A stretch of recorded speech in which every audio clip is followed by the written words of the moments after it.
ಕೊಡ್ತೇನೆ ನಾನು. For example ball ತಗೊಂಡಿದೆ ಅಂತ ಇಟ್ಕೊಳ್ಬೇಕು. ಯಾವುದೇ ಒಂದು ವಸ್ತು ಅಥವಾ ಯಾವುದೇ ಒಂದು ಸಂಖ್ಯೆನ ಸಮಾನ ಭಾಗಗಳನ್ನಾಗಿ ಮಾಡುವುದಕ್ಕೆ ಭಿನ್ನರಾಶಿ ಅಂತ ಹೇಳ್ತಾರೆ. ಸಮಾನ ಭಾಗಗಳನ್ನಾಗಿ ಮಾಡೋದು, ರೈಟ್? ಸೊ ಈಗ ಫಾರ್ ಎಕ್ಸಾಂಪಲ್ ನಾನು ಈ ಒಂದು ಬಾಲ್ ನ ಕರೆಕ್ಟಾಗಿ ಅರ್ಧ ಕಟ್ ಮಾಡಿದೆ, ಹೌದಾ? ಇದೊಂದು ಭಾಗ ಆಯ್ತು, ಇದೊಂದು ಭಾಗ ಹಾಫ್ ಆಯ್ತು. ಸೊ ಎಷ್ಟು ಎರಡು ಭಾಗ ತಗೊಂಡ್ರೆ ಈ ಭಾಗನ ತಗೊಂಡು ಇರ್ತೇನೆ. ಫಾರ್ ಎಕ್ಸಾಂಪಲ್ ಆಪಲ್ ತಂದ್ಕೊಟ್ರೆ ನಾನು ಈ ಆಪಲ್ ಒಳಗಡೆ ಕರೆಕ್ಟಾಗಿ ಎರಡು ಭಾಗ ಮಾಡಿದ್ದೀನಿ, ಒಂದು ಭಾಗ ತಿಂತೇನೆ. ಎಷ್ಟು ಭಾಗ ಆಯ್ತು? ತಿಂದಿದ್ದೆಷ್ಟು? ಒಂದು. ಎರಡನೇ ಒಂದು ಭಾಗವನ್ನು ನಾನು ಸೇವಿಸಿದ್ದೇನೆ ಅಂತ ಅರ್ಥ. ಅದು ಏನದು? ಎರಡನೆಯ ಒಂದು ಭಾಗವನ್ನು ನಾನು ಸೇರಿಸಿದ್ದೇನೆ. ಎಷ್ಟು ಭಾಗ ಆಗಿದಪ್ಪ ಇದು? ಎಷ್ಟು ಭಾಗ? ಎರಡು ಆಯ್ತು. ಅದ್ರಾಗ ಒಂದು ಭಾಗ ತಿಂದೆ ಅಂತಂದ್ರೆ 1/2. ಅಂದ್ರೆ ಯಾವುದೇ ಒಂದು ವಸ್ತು ಅಥವಾ ಸಂಖ್ಯೆನ ಸಮಾನ ಭಾಗಗಳನ್ನಾಗಿ ಮಾಡುವುದಕ್ಕೆ ನಾವೇನಂತ ಕರಿತೀವಿ? ಭಿನ್ನರಾಶಿ, ಫ್ರಾಕ್ಷನ್. ಅಂದ್ರೇನು? when a number or any quantity is divided into equal parts, such type of division or equal parts is nothing but what we call that in for fraction. Right? Sorry. ಈಗ 1/2 ಅಂತ. ಹಾಗೆ example ಏನು? ಯಾವೆಲ್ಲ ಎಕ್ಸಾಂಪಲ್ಗಳನ್ನು ನೋಡ್ಬೋದು? So ಅದಕ್ಕೆ ಹೋಗಿದ್ದ ಮುಂಚೆ ಇದಕ್ಕೆ ನಾವೇನು ಕರಿತೀವಿ? ಮೇಲಿರುವಂತ ಭಾಗಕ್ಕೆ ನ್ಯೂಮರೇಟರ್ ಅಂತ ಕರಿತೀವಿ, ಹೌದಾ? ನ್ಯೂಮರೇಟರ್ ಅಂತ ಕರಿತೀವಿ. ಇದಕ್ಕೆ ಏನು ಕರಿತೀವಿ? ಡಿನಾಮಿನೇಟರ್ ಅಂತ ಕರಿತೀವಿ. ಅಂದ್ರೆ ಕನ್ನಡದಲ್ಲಿ ಇದಕ್ಕೆ ಅಂಶ ಭಾಗಿಸು ಛೇದ ಅಂತ ಕರಿತೀವಿ. ಅಂಶ ಭಾಗಿಸು ಛೇದದ ರೂಪದಲ್ಲಿ ಬರುವಂತಕ್ಕೆ ಫ್ರಾಕ್ಷನ್ ಅಂತ ಕರಿತೀವಿ. ನಾವು ರ್ಯಾಷನಲ್ ನಂಬರ್ಸ್ ಬರೀಬೇಕಾದ್ರೆ ನೋಡಿದ್ವಿ p/q ಅಂತ ನೋಡಿದ್ವಿ. q is not equal to 0, it may be any integer ಅಂತ ನೋಡಿದ್ವಿ ನಾವು. That is rational number. Irrational number √2 ಅಂತ ನೋಡಿದ್ವಿ, ಕರೆಕ್ಟವಾ? ರೂಟ್ ಒಳಗಡೆ ಹಾಕುವಂತ ಸಂಖ್ಯೆಗಳಿಗೆ ಇರ್ಯಾಷನಲ್ ನಂಬರ್ ಅಂತ ನೋಡಿದ್ವಿ. ಅದೇ ರೀತಿ ಫ್ರಾಕ್ಷನ್ಸ್ ಒಳಗಡೆ ಬಂದಾಗ 1/2 ಅಂತ ಬರೆದ್ರೆ ಇದು ನ್ಯೂಮರೇಟರ್ ಭಾಗಿಸು ಡಿನಾಮಿನೇಟರ್, ಅಂಶ ಭಾಗಿಸು ಛೇದದ ರೂಪದಲ್ಲಿ ಬರೆಯೋದಕ್ಕೆ ನಾವೇನ್ ಹೇಳ್ತೀವಿ? ಫ್ರಾಕ್ಷನ್ಸ್ ಅಂತ ಹೇಳ್ತೀವಿ. ಈ ಫ್ರಾಕ್ಷನ್ಸ್ ಅಂತ ಬಂದಾಗ ಫಾರ್ ಎಕ್ಸಾಂಪಲ್ ನಾವೇನು ಬರೀಬಹುದು? 1/2 ಇರ್ಬೋದು, 3/2 ಇರ್ಬೋದು, 4/9 ಇರ್ಬೋದು, 6/7 ಇರ್ಬೋದು, 3/8 ಇರ್ಬೋದು, ಎಕ್ಸೆಟ್ರಾ. ಇವೆಲ್ಲದಕ್ಕೂ ಫ್ರಾಕ್ಷನ್ಸ್ ಅಂತ ಕರೀತೀವಿ, ಭಿನ್ನರಾಶಿಗಳು ಅಂತ ಕರೀತೀವಿ. ಈ ಭಿನ್ನರಾಶಿಯಲ್ಲಿ ಮೂರು ವಿಧಗಳಿದ್ದಾವೆ, 3 ಟೈಪ್ಸ್ ಇದ್ದಾವೆ. ಹಾಗಾದ್ರೆ ಅದ್ಯಾವುದು ಸರ್? ಇದಕ್ಕೆ ಯಾವ ಭಿನ್ನರಾಶಿ ಅಂತೀವಿ, ಇದಕ್ಕೆ ಯಾವ ಭಿನ್ನರಾಶಿ ಅಂತೀವಿ, ಇದಕ್ಕೆ ಯಾವ್ದು ಅಂತೇಳಿ ಸರ್? ಇದಕ್ಕೇನಂತೀವಿ, ಇದಕ್ಕೇನಂತೀವಿ ಅಂತ ಹೇಳ್ಬೋದು. ಸೊ ಇನ್ನೊಂದು ಬರಿಬೋದಲ್ಲ ಸರ್ ನೀವು? ಯಾವ ನೋಡಿ 1/2 ಅಂತ ಬರಿಬೋದು. ಸರ್ ಇದಕ್ಕೂ ಭಿನ್ನರಾಶಿ ಅಂತಲ್ಲ? ಎಸ್, ಇದು ಸಹ ಭಿನ್ನರಾಶಿನೇ, ಹೌದಾ?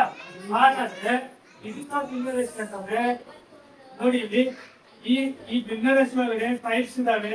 ಯಾವೆಲ್ಲ ಟೈಪ್ಸ್ ಇದಾವೆ ನೋಡೋದು. ರೈಟಾ? 3 ಟೈಪ್ಸ್ ಇದಾವೆ. 3 types of fractions. 3 ತರದ ವಿಧಗಳಿದಾವೆ. ಅಂದ್ರೆ ವಿಧಗಳು ಯಾವುದು? ವಿಧಗಳು ಭಿನ್ನರಾಶಿ ವಿಧಗಳು. ಸೊ ಒಂದನೇದಾಗಿ ಪ್ರಾಪರ್ ಫ್ರಾಕ್ಷನ್.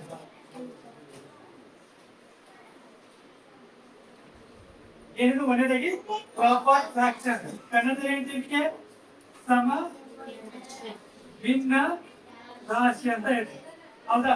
ಪ್ರಾಪರ್ ಫ್ರಾಕ್ಷನ್ ಅಂದ್ರೆ ಏನಾಗಿರ್ತದಪ್ಪ ಅಂತಂದ್ರೆ, ಎಕ್ಸಾಂಪಲ್ ಅಂಶದಲ್ಲಿ ಚಿಕ್ಕ ಸಂಖ್ಯೆ ಇತ್ತು, ಛೇದದಲ್ಲಿ ದೊಡ್ಡ ಸಂಖ್ಯೆ ಇತ್ತು, ಪ್ರಾಪರ್ ಫ್ರಾಕ್ಷನ್ ಅಂತ ಹೇಳ್ತೀವಿ. ಫಾರ್ ಎಕ್ಸಾಂಪಲ್ 2/3, ಹೌದಾ?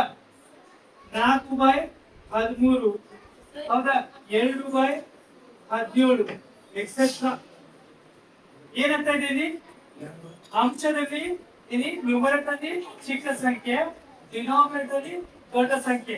2ಕ್ಕಿಂತ 3 ದೊಡ್ಡ ಐತಿಲ್ಲ, ಹಾಗಾಗಿ ದೊಡ್ಡ ಸಂಖ್ಯೆ. 2 ಚಿಕ್ಕ ಸಂಖ್ಯೆ. 2/3 ಅದು 4/13, 4 ಚಿಕ್ಕದಿದೆ, 13ಕ್ಕಿಂತ 13 ದೊಡ್ಡದಿದೆ 4ಕ್ಕಿಂತ. ಹಾಗಾಗಿ ಈ ರೀತಿ ಬರೆಯುವಂತಹ ಸಂಖ್ಯೆಗಳಿಗೆ ನಾವೇಂತೀವಿ? ಪ್ರಾಪರ್ ಫ್ರಾಕ್ಷನ್, ಸಮ ಭಿನ್ನರಾಶಿ ಅಂತ ಕರಿತೀವಿ. ಅದೇ ರೀತಿ ಎರಡನೇದಾಗಿ ಇಂಪ್ರಾಪರ್ ಫ್ರಾಕ್ಷನ್. ಇಂಪ್ರಾಪರ್ ಅಂದ್ರೆ ಸಮಾನಗಳು ಯಾವ್ದು ಕನ್ನಡ ವಿಷಮ ವಿಷಮ ಭಿನ್ನ ರಾಶಿ. ವಿಷಮ ಭಿನ್ನ ರಾಶಿ ಅಂದ್ರೆ ಏನಾಗಿರ್ತದೆ, ಇದ್ರ ಉಲ್ಟಾ ಆಗಿರ್ತದಪ್ಪ. ಏನಾಗಿರ್ತದೆ, ಇದ್ರ ಉಲ್ಟಾ ಆಗಿರ್ತದೆ. ಆ ದೊಡ್ಡ ಸಂಖ್ಯೆ ಏನಾಗ್ತದ, ಚಿಕ್ಕ ಸಂಖ್ಯೆ ಕೇಳಬರ್ತದೆ. 3/2 13/4 17/2 18/5 so on etc. Improper fraction ಅಂದ್ರೆ ನ್ಯೂಮರೇಟರ್ ದೊಡ್ಡ ಸಂಖ್ಯೆ ಇರ್ತದ, ಡಿನಾಮಿನೇಟರ್ ಚಿಕ್ಕ ಸಂಖ್ಯೆ ಇರ್ತದ. ಇದಕ್ಕೆ ವಿಷಮ ಭಿನ್ನ ರಾಶಿ ಅಂತ ಹೇಳ್ತೀವಿ. ಈ ವಿಷಮ ಭಿನ್ನ ರಾಶಿಗೆ ನಾವು ಏನಂತ ಮಿಕ್ಸ್ಡ್ ಫ್ರಾಕ್ಷನ್ ಅಂತ ಹೇಳ್ಬೋದು. ಹೌದಲ್ಲ, ವಿಷಮ ಭಿನ್ನ ರಾಶಿಗೆ ನಾವು ಮಿಶ್ರ ಭಿನ್ನ ರಾಶಿ ಅಂತ ಕರಿಬಹುದು. ಯಾವ ರೀತಿಯಾಗಿ ನೋಡಿ, ಇಲ್ಲಿ ಮೂರನೇದಾಗಿ ಮಿಕ್ಸ್ಡ್ ಫ್ರಾಕ್ಷನ್. ಮಿಕ್ಸ್ಡ್ ಫ್ರಾಕ್ಷನ್ ಅಂದ್ರೆ ಮಿಶ್ರ ಭಿನ್ನ ರಾಶಿ. ಮಿಶ್ರ ಭಿನ್ನ ರಾಶಿ ಅಂದ್ರೆ ಎಕ್ಸಾಂಪಲ್ ಏನು, ಎಕ್ಸಾಂಪಲ್ ಏನ್ ಬರ್ತೀರಿ ಮಿಶ್ರ ಭಿನ್ನ ರಾಶಿಗೆ?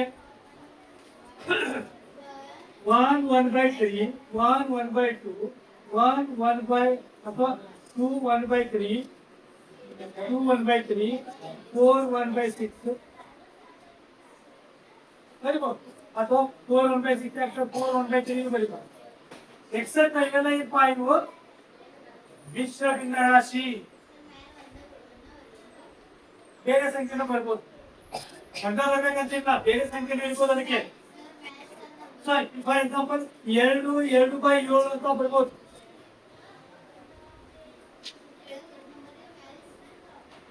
ಯೂಸರ್ ಏನ್ ಮಾಡ್ತದೆ, ಮುಂದೆ ಅವ್ರದ್ದು ಏನಾಗ್ತದ, ನಾನು ಹೇಳಿ ಅವಾಗ ಹೇಳ್ಬೇಕಂದ್ರೆ improper fraction itself is going to be mixed fraction. Otherwise you can say improper fraction we can write in terms of mixed fractions, or mixed fractions we can write in terms of improper fractions ಅಂತ ಬರೀಬಹುದು.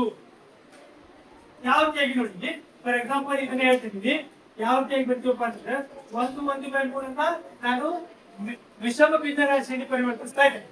ಏನ್ ಮಾಡ್ತೇವೆ ಇದನ್ನ ಯಾವ ತರ convert ಮಾಡ್ತೀವಿ ಅಂದ್ರೆ 3 1 3 ಇದರಿಂದ ಗುಣಿಸ್ತೇವೆ ಮತ್ತೆ ಕೂಡಿಸ್ತೇವೆ. 3 1 3 3 + 1 4 ಭಾಗಾಕಾರದಲ್ಲಿ ಏನಿರ್ತೀರ 3 ಐತ್ರ 3 ಬರಿಬೇಕು. ಏನ್ ಮಾಡ್ಕೊಂಡು ಈ 3 1 3 3 + 1 4 ಈ ಭಾಗಾಕಾರದಲ್ಲಿ ಹಂಗೆ ಹಂಗೆ ಬರ್ದೆ ಇಲ್ಲಿ. ಸೊ ಹಾಗಾದ್ರೆ ಹೇಳಿ ನೋಡೋಣ ಏನೇನಾಗ್ತದ. +1 3/2 then what is this? What is it? 3 2 + 6 6 + 1 7 7/3 then what about this? 12 + 1 4 + 12 12 + 1 33. What about this? 7 2 = 40. Sir, you this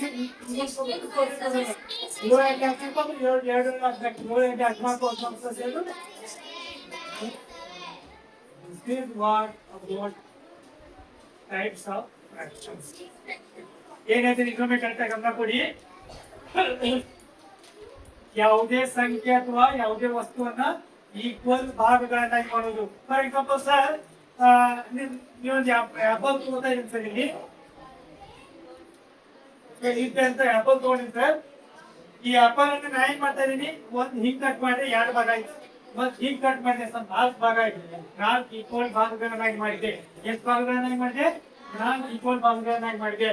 sir ಅದ್ರಾಗ 3 ಭಾಗಗಳನ್ನ ಹಂಚಿದೆ ನಾನು, 3 ಭಾಗಗಳನ್ನ ಹಂಚಿದೆ. ಅದು ಹೆಂಗ್ ಬರೀಬಹುದು ಸರ್ ಅಂತಂದ್ರೆ 3/4. ಹೆಂಗ್ ಗೊತ್ತಿದ್ದೀರಾ? 3/4. ಒಂದ್ ವೇಳೆ ಸರ್ 4 ಭಾಗ ಆಪಲ್ ಕಟ್ ಮಾಡಿದೀನಿ, 1 ಭಾಗ ನಾನ್ ತಿಂತಾ ಇದ್ದೀನಿ, ಅದನ್ನ ಫ್ರಾಕ್ಷನ್ ಅಲ್ಲಿ ಹೆಂಗ್ ಬರಿಬೇಕು ಸರ್ ಅಂತ ಕೇಳಿದ್ರೆ, ಸೊ 4 ಭಾಗ ಇತ್ತು, ಅದರಲ್ಲಿ 1 ಭಾಗ ತಿಂತಾ ಇದ್ದೀನಿ, ಅದು 4ನೇ 1 ಭಾಗವನ್ನು ತಿಂತಾ ಇದ್ದೀನಿ. ಹೌದಲ್ವಾ? 4ನೇ 1 ಭಾಗವನ್ನು ತಿಂತಾ ಇದ್ದೀನಿ ಅಂತ ಅರ್ಥ. ಅದು 1/4 ಅಂತ ಬರೀಬಹುದು. 1/4 ಅಥವಾ 1 ಭಾಗಿಸು 4. ಇದು ಆಕ್ಚುಲಿ ಫ್ರಾಕ್ಷನ್ ಫಾರ್ಮ್. ಹೇಗೆ ಬರ್ತಂತ ಅರ್ಥ ಆಯ್ತಾ? ಫ್ರಾಕ್ಷನ್ ಫಾರ್ಮ್ ಭಿನ್ನ ರಾಶಿ ರೂಪ ಅರ್ಥ ಆಯ್ತಾ ನಿಮ್ಗೆ? ಯಾವುದೇ ಭಿನ್ನರಾಶಿ ಬಗ್ಗೆ ಮಾತಾಡ್ಬೇಕಾದ್ರೆ ಯಾವ್ದಾದ್ರು ಒಂದು ಸಂಖ್ಯೆನ ಈಕ್ವಲ್ ಭಾಗಗಳನ್ನಾಗಿ ಮಾಡ್ತೀವಿ, ಸಮಾನ ಭಾಗಗಳನ್ನಾಗಿ ಅದನ್ನ ಕಟ್ ಮಾಡ್ತೀವಿ ಅಥವಾ ವಿಂಗಡಿಸ್ತೀವಿ. ಅಥವಾ ಯಾವ್ದಾದ್ರು ಒಂದು ವಸ್ತು, ಎಷ್ಟೋ ತನಕ ಸೇಬು ಹಣ್ಣಿನ ಬಗ್ಗೆ ಹೇಳಿದೆ, ಸೇಬು ಹಣ್ಣನ್ನ 4 ಸಮಭಾಗಗಳನ್ನಾಗಿ ಕಟ್ ಮಾಡಿದ್ರೆ ಆ 4 ಸಮಭಾಗಗಳಲ್ಲಿ 2 ಭಾಗನ ತಿಂದ್ರೆ 2/4 ಅಂತಾರೆ. 4ನೇ 2 ಭಾಗದಷ್ಟು ತಿಂದಂಗ ಆಗ್ತದೆ. ಸೊ ಇದನ್ನೇ 2/4 ಅಂತ ಬರೆಯೋದಕ್ಕೆ ಭಿನ್ನ ರಾಶಿ ಅಂತ ಕರೀತೀವಿ. ಸಿಂಪಲ್ ಆಗಿದೆಯಾ? ಸಿಂಪಲ್ ಆಗಿ ಅರ್ಥ ಆಯ್ತಾ? ಸರಿ, ಬರ್ಕೊಳ್ರಿ ಬರ್ಕೊಳ್ರಿ.